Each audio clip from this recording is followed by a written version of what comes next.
નમસ્કાર વિદ્યાર્થી મિત્રો, MS પાવર જીકે પ્લેટફોર્મ પર આપનું હાર્દિક સ્વાગત છે। વિદ્યાર્થી મિત્રો, આજે આપણે જીકે MCQ ટેસ્ટનો એક સિરીઝ ચાલુ કરવા જઈ રહ્યા છીએ, જેનો ભાગ 1 આજે આપણે જોવાના છે। આ સિરીઝ તમને દરરોજ સાંજે 8 વાગે જોવા મળશે। તો વિદ્યાર્થી મિત્રો, દરરોજ આ MCQ ટેસ્ટ જોવા મારી ચેનલને સબસ્ક્રાઇબ કરવાનું અને તમારા મિત્રો સાથે લિંક શેર કરવાનું તો ના જ ભૂલતા। તો વિદ્યાર્થી મિત્રો, સમયને માન આપી જોઈએ આજનો જીકે MCQ ટેસ્ટ 1। પૃથ્વીને વીંટળાઈને આવેલા વાતાવરણમાં પ્રથમ આવરણને શું કહે છે? ઓપ્શન એ ઉષ્માવરણ, સમતાપાવરણ, ક્ષોભાવરણ કે પછી મધ્યાવરણ। આપણો જવાબ રહેશે ઓપ્શન સી, ક્ષોભ આવરણ। પૃથ્વીને વીંટળાઈને આવેલા વાતાવરણમાં પ્રથમ આવરણને શું કહે છે? ક્ષોભાવરણ।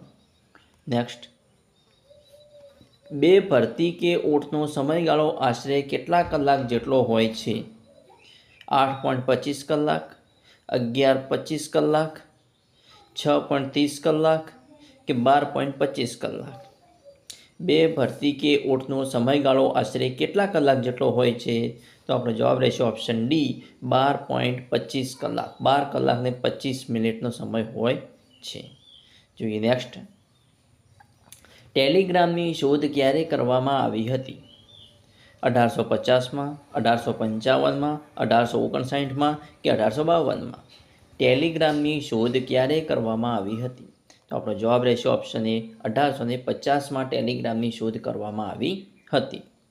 નેક્સ્ટ પ્રશ્ન, દેશના પ્રથમ મહિલા વિદેશ મંત્રી તરીકે કોણ ઓળખાય છે? દેશના પ્રથમ મહિલા વિદેશ મંત્રી તરીકે કોણ ઓળખાય છે? ઇન્દિરા ગાંધી, સુષ્મા સ્વરાજ, પ્રતિભાસિંહ પાટીલ કે પછી એક પણ નહીં?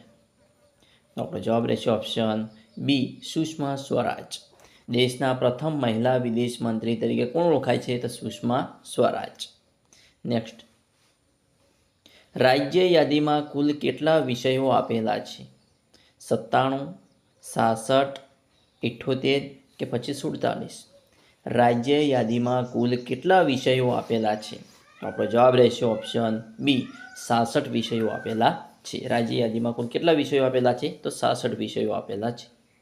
નેક્સ્ટ, ક્ષત્રપ વંશના રાજા નહપાનની રાજધાની નીચેનામાંથી કઈ છે? ઓપ્શન એ ગિરિનગર, ભૃગુ કચ્છ, વલભી કે પછી અંકલેશ્વર?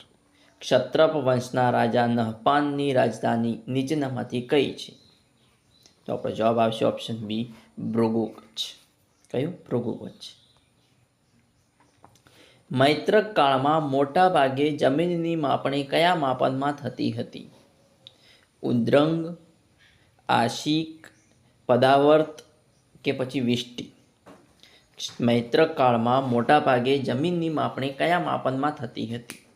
તો આપણો જવાબ રહેશે ઓપ્શન સી, પદાવર્ત। મૈત્રક કાળમાં મોટા ભાગે જમીનની માપણી પદાવર્ત, જે માપનનું નામ છે પદાવર્તના માપનથી થતી હતી। જોઈએ નેક્સ્ટ, ઇકબાલગઢ રીંછ અભયારણ્ય ક્યાં આવેલું છે? સાબરકાંઠા, બનાસકાંઠા, ડાંગ કે પછી અરવલ્લી? ઇકબાલગઢ રીંછ અભયારણ્ય ક્યાં આવેલું છે? તો જવાબ છે ઓપ્શન બી, બનાસકાંઠા। ઇકબાલગઢ રીંછ અભયારણ્ય બનાસકાંઠામાં આવેલું છે। નેક્સ્ટ, ગુજરાતની પ્રથમ બુનિયાદી શાળા શરૂ કરનાર કોણ હતા? ગુજરાતની પ્રથમ બુનિયાદી શાળા શરૂ કરનાર કોણ હતા? જીવરાજ મહેતા, રમેશ મહેતા, જગદીશ મહેતા કે બબ્બલભાઈ મહેતા? ગુજરાતની પ્રથમ બુનિયાદી શાળા શરૂ કરનાર કોણ હતા? તો આપણો જવાબ રહેશે ઓપ્શન ડી, બબલભાઈ મહેતા। ગુજરાતની પ્રથમ બુનિયાદી શાળા શરૂ કરનાર કોણ હતા? બબલભાઈ મહેતા। નેક્સ્ટ, ગુજરાત યુનિવર્સિટીને ડીમ્ડ યુનિવર્સિટીનો દરજ્જો ક્યારે મળ્યો? ઈસવીસન 1964, ઈસવીસન 1963, ઈસવીસન 1965, ઈસવીસન 1966? ગુજરાત યુનિવર્સિટીને ડીમ્ડ યુનિવર્સિટીનો દરજ્જો ક્યારે મળ્યો? 1964, 63, 65 કે 67? આપણો જવાબ રહેશે ઓપ્શન બી, ઈસવીસન 1963માં ગુજરાત યુનિવર્સિટીને ડીમ્ડ યુનિવર્સિટીનો દરજ્જો મળ્યો। નેક્સ્ટ પ્રશ્ન, વિશ્વ પ્રસિદ્ધ વલભી વિદ્યાપીઠની સ્થાપના કયા વંશ દરમિયાન થઈ હતી? વિશ્વ પ્રસિદ્ધ વલ્લભી વિદ્યાપીઠની સ્થાપના કયા વંશ દરમિયાન થઈ હતી?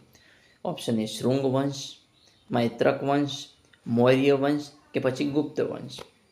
વિશ્વ પ્રસિદ્ધ વલ્લભી વિદ્યાપીઠની સ્થાપના કયા વંશ દરમિયાન થઈ હતી? તો આપણો જવાબ રહેશે ઓપ્શન બી, મૈત્રક વંશ દરમિયાન થઈ હતી. વિશ્વ પ્રસિદ્ધ વલ્લભી વિદ્યાપીઠની સ્થાપના મૈત્રક વંશ દરમિયાન થઈ હતી. નેક્સ્ટ, ગુજરાતના ઇતિહાસકાર તરીકે કોણ ઓળખાય છે? કપિલ પ્રસાદ દવે, ગોપાલદાસ, રત્નમણીરાવ જોટે કે પછી માણેકબાઈ બામટે. ગુજરાતના ઇતિહાસકાર તરીકે કોણ ઓળખાય છે? તો આપણો જવાબ રહેશે ઓપ્શન સી, રત્નમણીરાવ જોટે, જે ગુજરાતના ઇતિહાસકાર તરીકે ઓળખાય છે. નેક્સ્ટ, સૌ પ્રથમ બ્લેક હોલનો ઉપયોગ કયા વર્ષે કરવામાં આવ્યો હતો? બ્લેક હોલનો પ્રયોગ કયા વર્ષે કરવામાં આવ્યો હતો? સૌ પ્રથમ 1805, 1925, 1967 કે 1969. સૌ પ્રથમ બ્લેક હોલનો પ્રયોગ કયા વર્ષે કરવામાં આવ્યો હતો? તો આપણો જવાબ રહેશે ઓપ્શન સી, 1967ની સાલમાં સૌ પ્રથમ બ્લેક હોલનો પ્રયોગ કરવામાં આવ્યો હતો. નેક્સ્ટ પ્રશ્ન,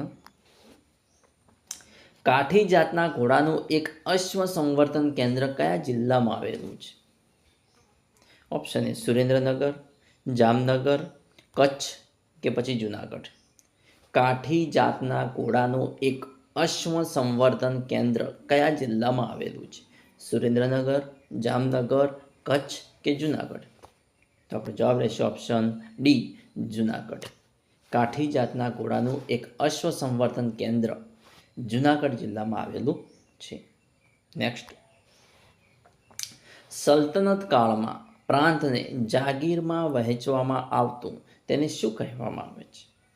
સલ્તનત કાળમાં પ્રાંતને એટલે કે જે તે વિસ્તારને જાગીરમાં વહેંચવામાં આવતું તેને શું કહેવામાં આવે છે?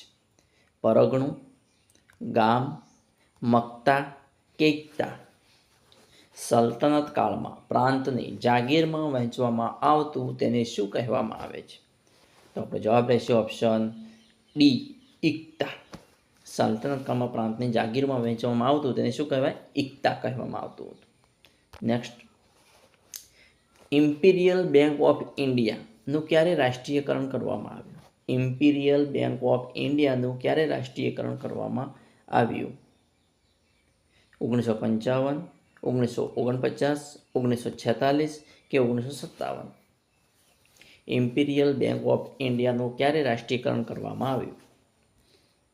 તો જવાબ રહેશે આપણો ઓપ્શન એ, 1955માં ઇમ્પિરિયલ બેંક ઓફ ઇન્ડિયાનું રાષ્ટ્રીયકરણ કરવામાં આવ્યું. નેક્સ્ટ, મેપ કઈ ભાષાનો શબ્દ છે? મેપ કઈ ભાષાનો શબ્દ છે? અરબી, ગ્રીક, ફ્રાન્સ કે પછી લેટિન. મેપ કઈ ભાષાનો શબ્દ છે? અરબી, ગ્રીક, ફ્રાન્સ કે લેટિન. તો આપણો જવાબ રહેશે ઓપ્શન ડી, લેટિન. મેપ એ લેટિન ભાષાનો શબ્દ છે. નેક્સ્ટ, રણ અટકાવવા માટેનો દિવસ ક્યારે ઉજવાય છે? રણ અટકાવવા માટેનો દિવસ ક્યારે ઉજવાય છે? 18 જૂન, 19 નવેમ્બર, 26 ઓગસ્ટ કે પછી 17 જૂન. રણ અટકાવવા માટેનો દિવસ, વિદ્યાર્થી મિત્રો મોસ્ટ આઈએમપી પ્રશ્ન છે. રણ અટકાવવા માટેનો દિવસ ક્યારે ઉજવાય છે? 18 જૂન, 19 નવેમ્બર, 26 ઓગસ્ટ કે પછી 17 જૂન. તો આપણો જવાબ રહેશે ઓપ્શન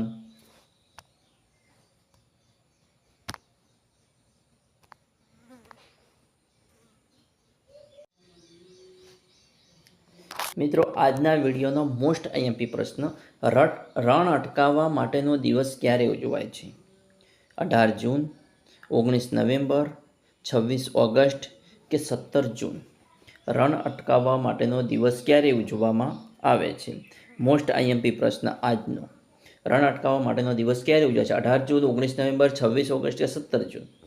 તો આપણો જવાબ રહેશે ઓપ્શન ડી, 17 જૂન. એ રણ અટકાવવા માટેના દિવસ તરીકે ઉજવવામાં આવે છે. કયો?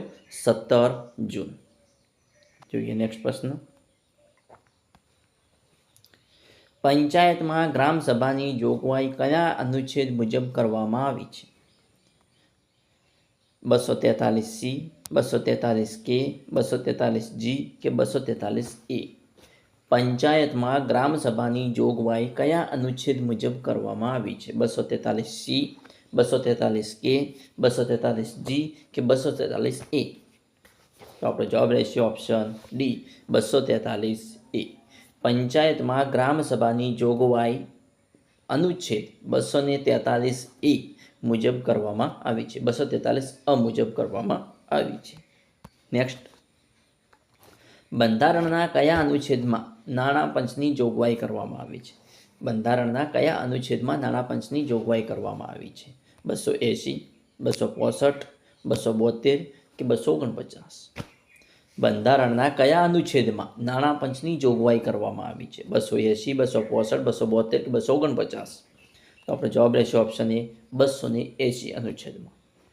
અનુચ્છેદ 280માં નાણાં પંચની જોગવાઈ કરવામાં આવી છે. નેક્સ્ટ, કોની મંજૂરી વગર કેન્દ્ર સરકાર ભારતની આકસ્મિક નીતિમાંથી નાણાં ઉપાડી શકે નહીં? કોની મંજૂરી વગર કેન્દ્ર સરકાર ભારતની આકસ્મિક નીતિમાંથી નાણાં ઉપાડી શકે નહીં? સંસદ, વડાપ્રધાન, રાષ્ટ્રપતિ કે પછી ઉપરાષ્ટ્રપતિ? કોની મંજૂરી લેવી પડે? જવાબ છે ઓપ્શન સી, રાષ્ટ્રપતિ. રાષ્ટ્રપતિની મંજૂરી વગર કેન્દ્ર સરકાર ભારતની આકસ્મિક નીતિમાંથી નાણાં ઉપાડી શકે નહીં. નેક્સ્ટ, ઉચ્ચતમ ન્યાયાલય પાસે દાદ માગવાના હકની કયા અનુચ્છેદ હેઠળ આપવામાં આવે છે? દાદ માંગવાનો અધિકાર કયા અનુચ્છેદમાં આપવામાં આવ્યો છે? ઉચ્ચતમ ન્યાયાલય પાસે દાદ માંગવાના હકની જોગવાઈ કયા અનુચ્છેદ હેઠળ આપવામાં આવી છે? તો અનુચ્છેદ 22, અનુચ્છેદ 32, અનુચ્છેદ 47 કે અનુચ્છેદ 1 પણ નહીં. ઉચ્ચતમ ન્યાયાલય પાસે દાદ માંગવાના હકની જોગવાઈ કયા અનુચ્છેદ હેઠળ આપવામાં આવી છે? તો આપણો જવાબ રહેશે ઓપ્શન બી, અનુચ્છેદ 32 હેઠળ. ઉચ્ચતમ ન્યાયાલય પાસે દાદ માંગવાના હકની જોગવાઈ અનુચ્છેદ 32 હેઠળ આપવામાં આવી છે. નેક્સ્ટ, ભારતના મુખ્ય ચૂંટણી કમિશનરને કોણ પદ ભ્રષ્ટ કરી શકે? ભારતના મુખ્ય ચૂંટણી કમિશનરને કોણ પદ ભ્રષ્ટ કરી શકે? વડાપ્રધાન, રાષ્ટ્રપતિ, સંસદ કે પછી સર્વોચ્ચ અદાલત? ભારતના મુખ્ય ચૂંટણી કમિશનરને કોણ પદ ભ્રષ્ટ કરી શકે? તો આપણો જવાબ રહેશે ઓપ્શન બી, રાષ્ટ્રપતિ. ભારતના મુખ્ય ચૂંટણી કમિશનરને રાષ્ટ્રપતિ પદ ભ્રષ્ટ કરી શકે. નેક્સ્ટ, ભારતના બંધારણના કયા અનુચ્છેદમાં પ્રત્યાનુદાનની જોગવાઈ કરવામાં આવી છે? પ્રત્યાનુદાનની જોગવાઈ કરવામાં આવી છે. અનુચ્છેદ 115, અનુચ્છેદ 116, અનુચ્છેદ 117, અનુચ્છેદ 118? પ્રત્યાનુદાનની જોગવાઈ કયા અનુચ્છેદમાં કરવામાં આવી છે? તો આપણો જવાબ રહેશે ઓપ્શન બી, અનુચ્છેદ 116માં પ્રત્યાનુદાનની જોગવાઈ કરવામાં આવી છે. ભારતના બંધારણના અનુચ્છેદ 116માં પ્રત્યાનુદાનની જોગવાઈ કરવામાં આવી છે. નેક્સ્ટ, ક્યારથી વિપક્ષના નેતાને કેબિનેટ મંત્રી જેટલા વેતન ભથ્થા અને સુવિધા પ્રાપ્ત છે?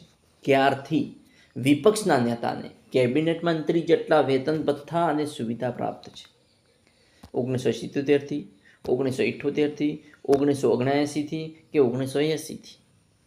ક્યારથી વિપક્ષના નેતાને કેબિનેટ મંત્રી જેટલા વેતન ભથ્થા અને સુવિધા પ્રાપ્ત છે? તો જવાબ છે ઓપ્શન એ, 1977ની સાલથી વિપક્ષના નેતાને કેબિનેટ મંત્રી જેટલા વેતન ભથ્થા અને સુવિધા પ્રાપ્ત છે. નેક્સ્ટ, વિદ્યાર્થી મિત્રો, આવા નેક્સ્ટ પ્રશ્નો જોવા અમારી ચેનલને સબસ્ક્રાઇબ કરવાનું અને તમારા મિત્રો સાથે લિંક શેર કરવાનું ના ભૂલતા. Thanks for watching my video. જય જય ગરવી ગુજરાત.